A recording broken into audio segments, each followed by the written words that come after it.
preservar essa comunicação, os processos identitários e a construção de marcas pessoais.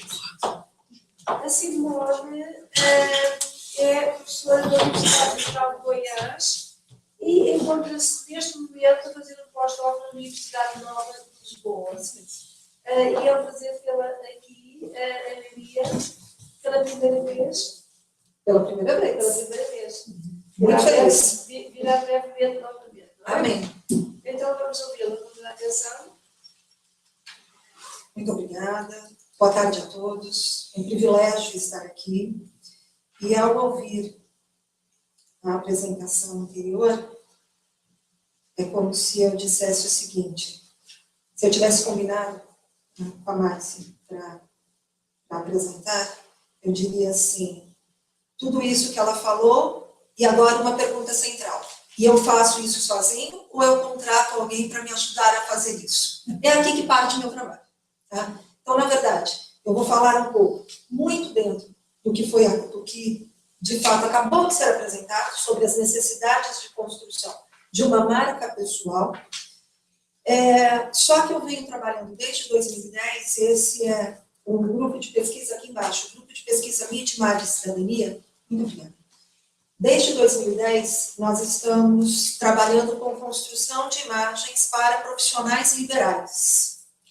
Então, a ideia esses profissionais liberais precisam criar a sua marca pessoal, precisam ter um destaque na sociedade, e ele sabe fazer isso sozinho, ou ele precisa de um profissional que o ajude a construir essa marca pessoal. Eu e o professor Wilson, que é quem assina o texto e trabalha comigo,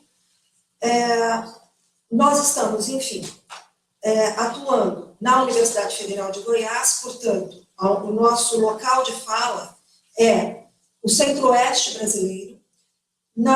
Em Goiás é onde efetivamente essas pesquisas foram desenvolvidas, e foram desenvolvidas já com 20 profissionais liberais, majoritariamente das áreas de medicina e direito, então médicos e advogados, que constroem por si uma carreira solo. Ou o médico está trabalhando com convênios médicos, ou ele está em um consultório, enfim, construindo a sua carreira solo.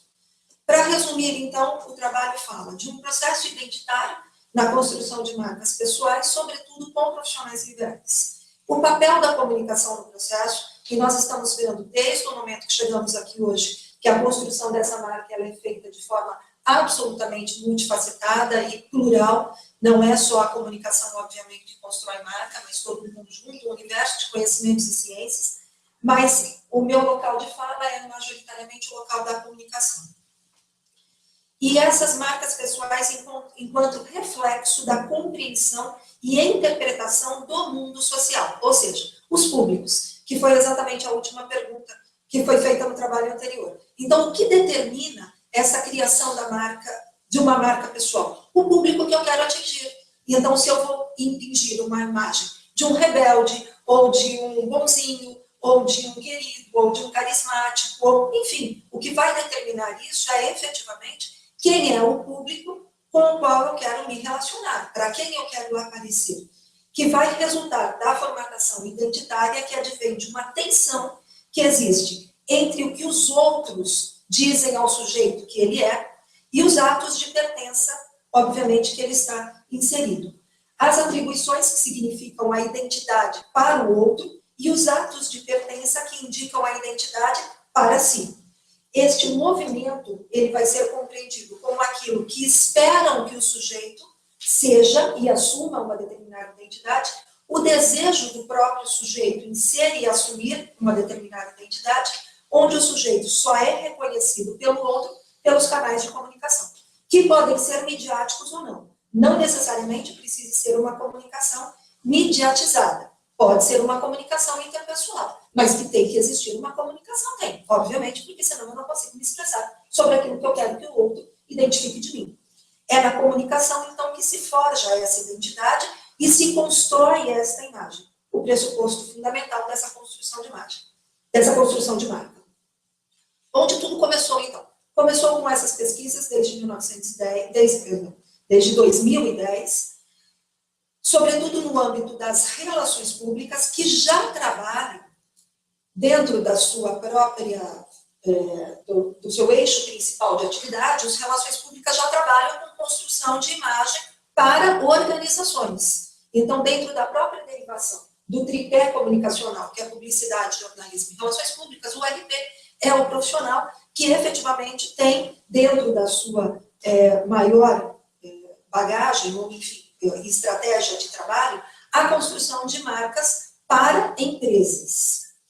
O que houve já como problema, para que eu já traga aqui, já estou trazendo uma conclusão para entenderem a minha trajetória de fala aqui hoje. Qual é o grande problema? O problema é que, principalmente com os médicos, durante esses 4 anos que nós estamos trabalhando com esses profissionais, e entendam, sempre dentro do laboratório, tá? Nós não somos contratados para isso, pelo contrário, os alunos fazem trabalhos ou de mestrado ou de trabalho de conclusão de curso de graduação e adotam esses profissionais liberais para fazer um estudo dentro do projeto, dentro do grupo de pesquisa. E o que tem acontecido? Tem acontecido uma celebrização da área médica. E alguns médicos, por exemplo, com esta celebrização, porque o trabalho dá certo, efetivamente dá. O trabalho bem construído, então há o quê? Há um planejamento estratégico, há uma meta, há um público definido, há canais de comunicação definidos para se trabalhar a construção da marca desse médico, por exemplo. No final de 1 ano, ele tem um reposicionamento, inclusive de público. E qual é o reposicionamento de público que ele quer? Ele só quer trabalhar com quem pode pagar. Ele não quer mais trabalhar com o hospital público, nem com o convênio médico. Ele quer, sim, ser um médico que, a partir daquele novo posicionamento social, que ele possa atender consultas médicas, cobrando 300, 400, 500 reais uma consulta, e ele quer se posicionar como uma celebridade entre seus pares, produzindo palestras, falas, escrevendo livros, lançando livros, enfim, ele já não se conforma mais em estar posicionado da forma que ele estava. O reposicionamento dele como marca pessoal o faz também se sentir uma celebridade dentro dos seus pares. E o que houve, na verdade, de problema com isso? Este trabalho, em 2012, 2013, por exemplo, eu levei para a Compos, que é o Congresso de Comunicação Brasileiro. E os próprios profissionais da área da comunicação da Compos olham para isso e falam, não, então a gente tem que parar. Então o profissional de comunicação não pode trabalhar com isso, não. Porque senão a gente vai estar desvirtuando o próprio papel do profissional liberal. E aqui, de fato, há um grande problema a ser resolvido. Nós vamos continuar trabalhando na construção de marca desses profissionais, ou eles têm que ir sozinhos, exatamente para não denotar essa relação de uma celebrização do profissional liberal. Isso ainda é um problema. Somos individuais, não somos coletivos. Por sermos insubstituíveis, as pessoas deixam suas marcas por onde passam e pelos trabalhos que desenvolvem. O que não quer dizer que sempre seja positivo. Às vezes é negativo. Mas sempre são marcas a ficarem pelos caminhos. Assim, as pessoas e marcas são indissociáveis. Contudo, raramente elas são pensadas para pessoas, porque as marcas nasceram e se constituíram, enfim, para serem pensadas para pessoas jurídicas e não para pessoas físicas. E é aqui que começa, então, um primeiro conflito. O velho paradigma dos funcionários que precisavam vestir a camisa da empresa e possuir muitos anos de casa dentro das suas organizações. O novo paradigma: profissionais capacitados, com currículos vastos, diversificados, como minha colega já explicou muito bem no trabalho anterior, e agora a existência dos headhunters, que é a busca pelos talentos com qualidades individuais para altos cargos nas organizações. Não é mais uma contratação pelo Departamento de Recursos Humanos. Pessoas que não somente possuem qualidades únicas, mas que também possuem uma rede de relacionamentos forte e uma forte capacidade de comunicação com os seus contatos. Não são profissionais a vestirem as camisas das empresas, mas são profissionais a vestirem as suas próprias camisas, onde têm os seus próprios valores. Geração de empreendedores, aqui neste trabalho, para simplificar, denominados como profissionais liberais. E uma geração de marcas pessoais que não necessariamente está pensando em criar uma marca no sentido identitário de eu preciso de uma logomarca, de um desenho. Não, não é disso que a gente está falando. A gente está falando verdadeiramente do nome mesmo da pessoa e daquilo que ela leva como trajetória profissional. As marcas acima dos seus produtos, então nós temos o quê? A marca pessoal, que é o resultado desse funil, criado com os valores, a cultura e a identidade pessoal. A marca está, obviamente, acima do seu produto e para as pessoas ela também não é diferente. Este nome está acima da própria existência e do próprio trabalho que esta pessoa desenvolve. Silvestre e Marques já trabalharam isso também. No início desse ano nós estávamos juntas e me chamou muito a atenção do trabalho que elas desenvolvem com a marca território, ou seja, a gente vai, de fato, descobrindo e vendo outros trabalhos para além dos trabalhos organizacionais, onde as pessoas também se inserem nesse quadro de necessidade, e uma relação, obviamente, de identidade e imagem. Identidade é aquilo que eu sou. Imagem é aquilo que eu sou refletido na compreensão do outro. Identidade são as minhas características físicas, pessoais, e a imagem é a identidade associada ao reconhecimento sobre mim. Então, o que eu sou, efetivamente as pessoas identificam dessa forma, ou eu sou alguma coisa e transmito uma outra ideia. É na comunicação, então, que vai se forjar esta identidade. Aquilo que eu construo e aquilo que as pessoas conseguem efetivamente enxergar é essa imbricação que a comunicação precisa resolver. A identidade é a construção a partir de uma observação. O que serve o indivíduo. A identidade, portanto, é única. Ela é impressão digital. Mas é formada a partir de várias observações, de apropriação do outro. O que eu sou, eu também sou pela observação e por aquilo que eu admiro ou que eu repudio no comportamento de outras pessoas e que eu vou querer ou não para a minha construção de identidade. Assim, entendemos a identidade como um fenômeno social, ou seja, o indivíduo é único, mas é formado pelas características sociais, obviamente, do grupo social onde ele está inserido. Num processo simbiótico, o indivíduo constrói a sociedade, mas a sociedade também constrói esse indivíduo. As impressões manifestadas da sociedade ou de um grupo de pessoas para um indivíduo pode, obviamente, modificar a sua identidade ou recriar a identidade de forma a causar no outro a imagem que se pretende. Esse eixo de tensão da imagem e da identidade estão, portanto, em constante movimento. Não se trata de um simulacro, mas sim uma recriação da realidade. Então, não é uma simulação, mas é uma modificação e uma adaptação o tempo todo para que eu possa alcançar o resultado pretendido, que eu só consigo entender se está sendo alcançado ou não pela referência do outro, como o outro passa a me enxergar. Por isso são importantes pesquisas. Por isso que quando se trabalha com isso, eu vou trabalhar com públicos e vou trabalhar com essas pesquisas, para saber efetivamente se aquilo que eu estou fazendo e se a imagem que eu estou tentando construir está sendo reconhecida da forma como eu imaginei, por quem me enxerga. Então, eu vou passar a colocar agora 4 cenários aqui. O primeiro cenário dos profissionais disputando uma vaga de trabalho em uma organização. Como é uma rotina e algo absolutamente já concretizado. Um segundo cenário que são os profissionais liberais disputando clientes em funções e com diplomas que antes eram requisitados somente pelas organizações, mas que agora relacionam-se diretamente entre o profissional e o seu contratante pessoa física, como os médicos em convênios ou atendimentos particulares. Depois eu tenho um terceiro cenário, ainda nesse processo pessoal, que são pedreiros, sapateiros, cabeleireiros, que sempre atuaram da forma como nós os conhecemos, sem a necessidade de uma organização que os intermediasse.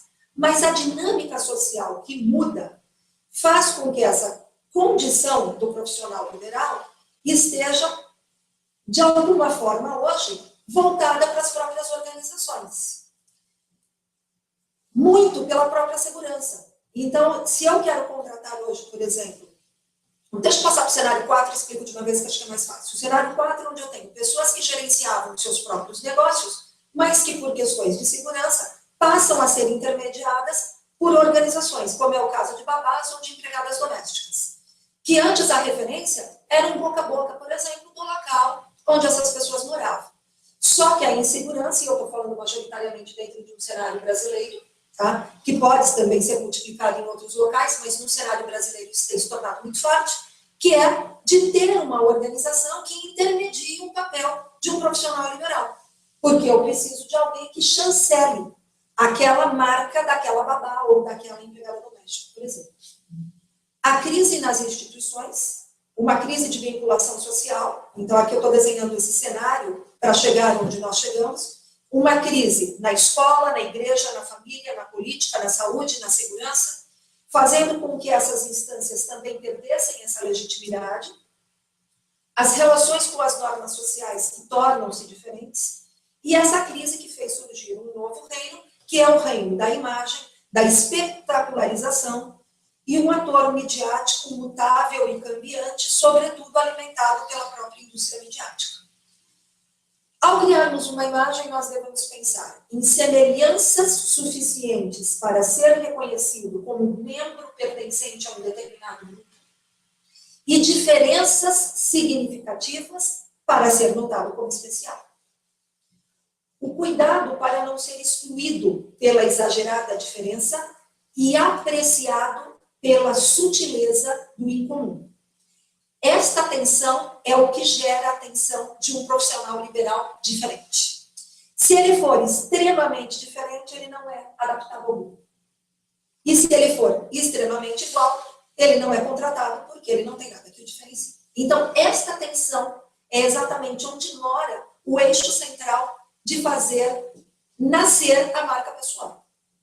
A sutileza da diferença criará no grupo receptor o desejo de conhecer essa pessoa ou o seu trabalho, porque há igualdade suficiente para aproximação e diferença suficiente para a admiração. Roupas, corte de cabelo, maquiagem, unhas, tatuagens ou ausência das tatuagens compõem a identidade dessa pessoa e o conjunto dessas aparências que vai causar uma imagem no receptor. Ou seja, uma mesma pessoa tem a capacidade de causar vários tipos de imagens a partir dos vários grupos que a enxergam. Porque, obviamente, a gente enxerga o mundo pelo espelho. Então, eu enxergo aquela pessoa pelo bem, pelo mal, pelo belo ou pelo feio que eu tenho construído na minha própria imagem. E agora a pergunta central do trabalho é: alguém pode me ensinar? Ou há uma ideia de que isto, a gente tem que ser um ser iluminado, ou vai ser um ser, enfim, estratosférico, e vai me dotar de capacidade suficiente para que eu faça isso sozinho. Do dia para a noite, eu tenho que adquirir uma capacidade de fazer isso sozinho. Formação de imagem torna o indivíduo um formador de opinião. E aí eu fui fazer uma pesquisa com a Ogilvy. A Ogilvy, no caso, eu pesquisei Ogilvy Portugal e Ogilvy Brasil. Ogilvy PR é Public Relation, porque é dessa forma que a Ogilvy se representa mesmo na língua portuguesa, falando de relações públicas. Para atender as demandas dos seus clientes, a Ogilvy trabalha, por exemplo, com a contratação de blogueiros. Muito bem, o blogueiro é alguém que efetivamente conseguiu construir a sua marca pessoal, conseguiu se diferenciar, criou uma página na internet e assim sucessivamente, de forma bem resumida. A Ogilvy, por exemplo, vai lá e contrata uma pessoa porque a empresa com a qual ela está trabalhando precisa de um formador de opinião e aquele blogueiro possui as características absolutamente que encaixam com a construção de imagem da organização. Então, ela contrata uma pessoa que tem uma imagem formada. E a minha pergunta central foi: então vocês também ajudam a formar imagens de blogueiros? Ela falou: não, isso ele faz sozinho. E é aqui a tensão do trabalho. A tensão da minha pesquisa mora exatamente nesse processo. Então, nós vamos ter que, efetivamente, esperar que essas pessoas surjam sozinhas, sem nenhum tipo de amparo dentro desta formação e desta construção e desta trajetória, para que as empresas possam utilizá-las como formadores de opinião. Cada um deve trilhar um caminho, então, em carreira solo e depois oferecer esse seu trabalho. Quanto tempo eu tenho? Então, enfim, é uma carreira solo ou é um aprendizado?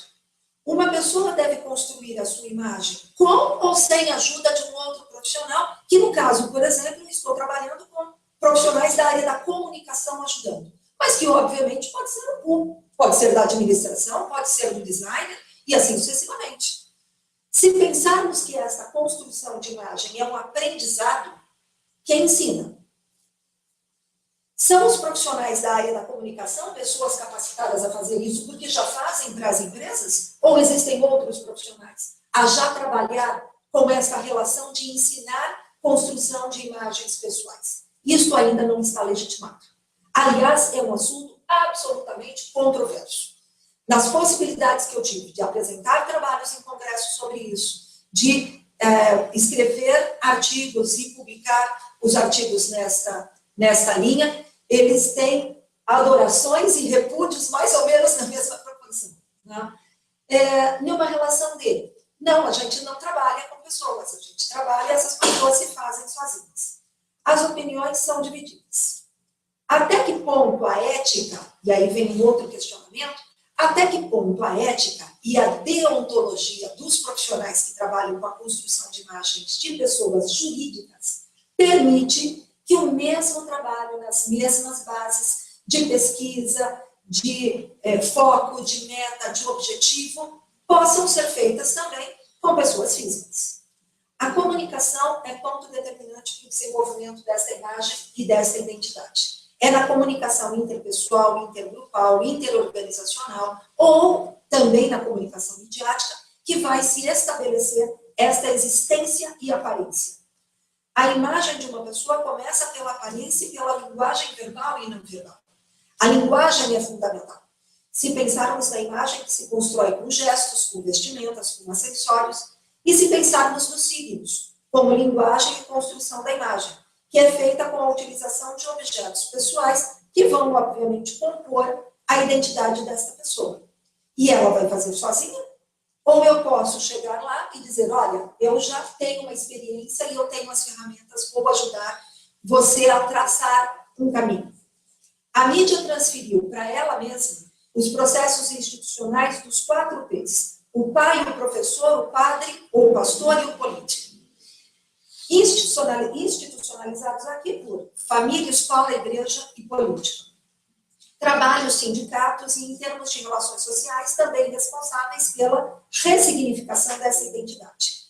A mídia, enfim, é construtora das imagens. Em uma simbologia onde, estou me referenciando a país Brasil, onde no Brasil essas instituições de escola, família, igreja, política, ruíram. A imagem é capaz de recriar uma organização ou uma pessoa física. E a sociedade aprendeu a ler o mundo a partir das imagens passadas pela mídia. As pessoas passam a ser espetacularizadas. Por isso precisam de ajuda na construção dessa imagem, onde o outro reconhece, sobretudo, aquilo que ele entendeu como construção de imagem midiática, e não só pessoal. Aqui eu trouxe algumas referências, e aqui, se alguém quiser fazer contato, eu sei que os nossos tempos aqui são absolutamente restritos, então, se alguém quiser me escrever para a gente continuar a discussão, eu ficaria muito feliz. Mas, enfim, a pergunta central, para a qual, infelizmente, eu não tenho uma resposta ainda.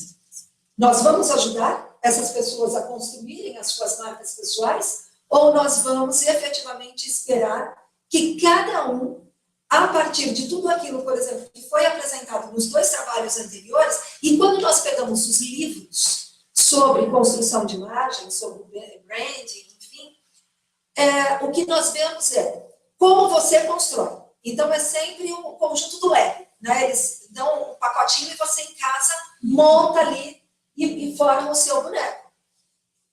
E nós, que já, de alguma forma, nós profissionais que de alguma forma trabalhamos com a construção de marcas para as instituições, será que não podemos ajudar também neste processo? Sem sermos, enfim, aí, discriminados nesta relação de ajuda? É isso. Muito obrigada. De